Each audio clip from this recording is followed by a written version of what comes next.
Hey everybody, it's Will at VIP Mortgage, and it's time for a local lender update. This week, I wanted to show you something. We talk about rates, we talk about the economy, we kind of go a little bit nerdy on what's going on and maybe what that means we can expect. But this is the bond chart, and have to keep in mind it's backwards. So when these are going up, that means rates are coming down and vice versa. So you can see there's kind of a straight line here, and then it got better. And then it came back down, and there's that straight line again in the same range, and then it went up and then came back, and now we're back in that same range. So you've got here, here, and here, where the bond market is all inside the same range. Now, the improvement that we saw that it came back down from was the market kind of responding to the initial rate cuts from the Fed starting in September and going through December of last year. Then rates went up, and that was a little bit confusing because there was really no reason for that.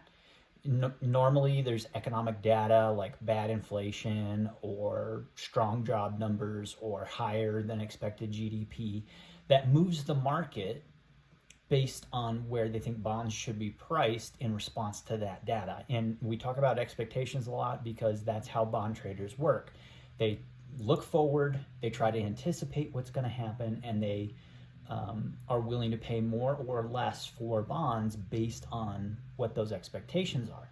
Well, this latest point here where it came, the bond market went down and interest rates went up, there was no real reason for that. The thing that I want to point out is those three spaces where bonds are all in the same range, and that's where we are today. We actually saw a little bit more improvement, and that puts us at the best part of that average range looking back from October until today, which is the time frame that we're looking at. So what does that tell us? That tells us the market volatility is kind of evening out.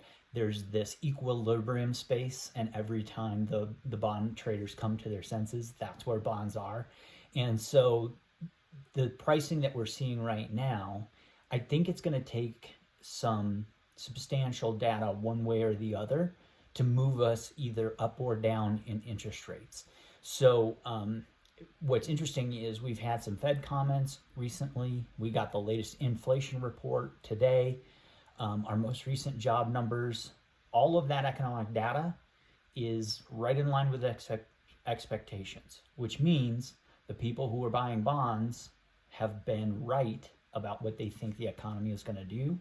And that supports the idea that we're going to kind of stay in this range. Now, we can't predict the future. We could see an improvement. We could see things get worse. But I think that's going to really need to have some hard data behind it to move us out of these trading ranges. It keeps coming back down to the same level over a several month period of time, even as the Fed's policy has changed 2 or 3 times in that time frame. So that's what's going on with interest rates. For tools that you can use, I'm actually just going to give you a teaser. We're going to be changing things up. My updates are going to switch to Monday, and we're going to be sending you guys useful pieces that you can use for your marketing. We're going to kind of segment what I'm sending you as far as updates. We're going to have a nerdy section for you people who like all the economic data and all the more interesting behind the scenes stuff. And we're going to have something that's a little more simple, easier to get your head around quickly. I know your days are busy, so we're going to target some information that's easy to grab and go. And like I said, we're going to be providing resources for you to use in your communication with your clients in your database. So keep an eye out for that. We're going to change it up starting next week, and I'm very, very excited for some of the things we're going to be able to deliver for you starting in another 3 weeks or so. So keep your eyes open. Things are going to be changing and hopefully going to be more useful to you.